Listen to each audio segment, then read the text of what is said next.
Assalamualaikum warahmatullahi wabarakatuh. Perkenalkan, nama saya Raden Karina Rianti dari semester 3C. Di sini saya akan mereview mata kuliah Hukum Pidana lanjutan bab pertama yang telah disampaikan oleh Profesor Dr. Haji Heni Nuraini SHMH dengan pendampingnya yaitu Dr. Muhammad Rendi Aridayandi SHMH. Yang pertama ada pengertian dan sifat percobaan.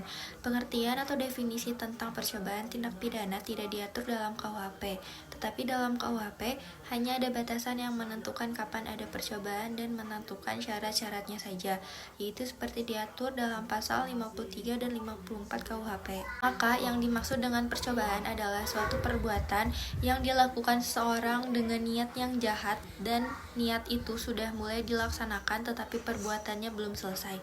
Tidak selesainya perbuatan tersebut bukan karena kehendak dari pelaku.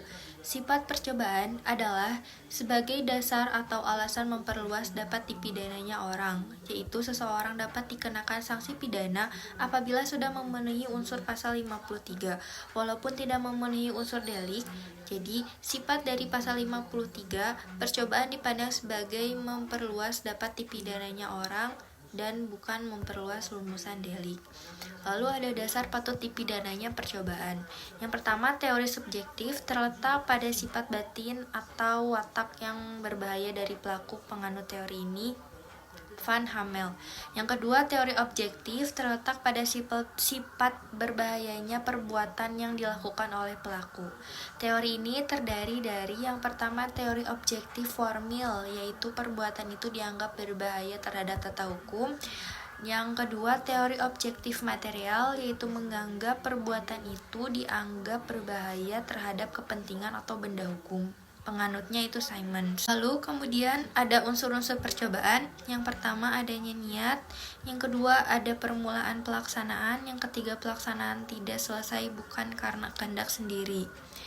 Lalu pelaksanaan tidak selesai bukan karena kehendak sendiri. Yang selanjutnya yaitu adanya penghalang fisik. Akan adanya penghalang fisik. Adanya penghalang yang disebabkan faktor atau keadaan khusus pada objek yang menjadi sasaran. Tidak selesainya perbuatan karena kehendak sendiri. A. Pengunduran diri secara sukarela. Terus yang kedua, tindakan penyesalan. Percobaan mampu dan tidak mampu.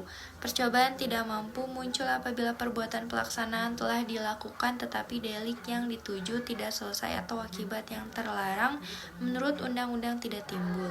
Perbedaan percobaan mampu dan tidak mampu hanya ada pada percobaan objektif, yaitu menitikberatkan pada sifat berbahayanya perbuatan, sedangkan penganut teori subjektif tidak mengenal perbuatan tersebut, melainkan menitikberatkan pada sifat berbahayanya sikap batin atau watak pelaku TP. Lalu kemudian ada pemidanaan terhadap percobaan. Percobaan terhadap kejahatan diatur dalam pasal 53 ayat 2 KUHP, yaitu maksimum pidana yang dijatuhkan dikurangi sepertiganya. Sedangkan menurut pasal 53 ayat 3 KUHP untuk ancaman pidana mati atau seumur hidup, maka maksimum pidana untuk percobaan adalah 15 tahun. Adapun percobaan terhadap pelanggaran menurut pasal 54 tidak dipidana. Selain itu, ada juga pengecualian terhadap TP kejahatan yang diatur dalam buku 2 KUHP, tetapi tidak dipidana yaitu apabila melanggar pasal 184, 302, 351 ayat 5 dan 352 ayat 2.